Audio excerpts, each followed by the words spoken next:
Muitas vezes, em alguns momentos, o seu propósito ele vai parecer inútil, sabe? Só que nem sempre esforços diários trazem resultados imediatos. Se você hoje sentar com um fazendeiro, ele vai te explicar como funciona uma colheita.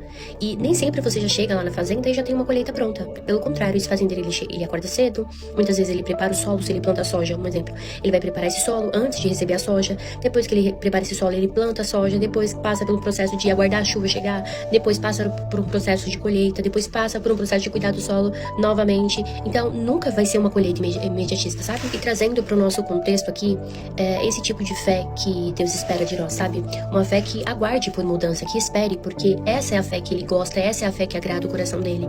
Nunca vai ser fácil.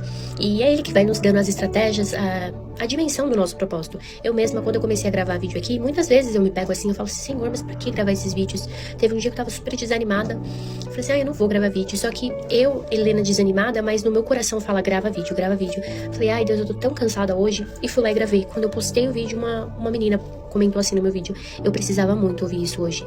Então, entende que não é só você perseguir o seu propósito, é você entender que ao você perseguir, no meu caso, é também libertar pessoas, libertar mentes e também encorajá-las a fazer isso. Porque pensa quantas outras pessoas vão perseguir o seu propósito, ir além daquilo que Deus preparou pra elas.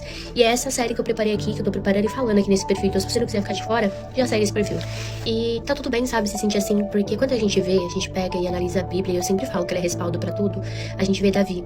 Davi vira e pergunta, por que está abatido a minha alma? Por que se perturbas dentro de mim? Então a gente vê um Davi como a gente nunca viu antes. A gente vê um cara que matou Golias, que enfrentou batalhas gigantescas, e nesse momento ele tá praticamente um momento totalmente insignificante, se questionando, sabe? Se a gente pega Jeremias, também foi da mesma forma. Jeremias, ele pensou em gerenciar uma pousada no deserto, a fim de não perseguir o propósito dele. Olha o que diz em Jeremias 9:2.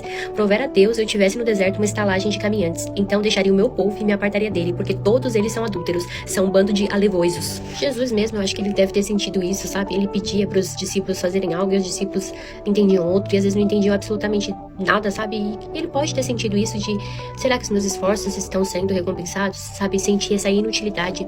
E muitas vezes isso vai acontecer, mas você precisa persistir.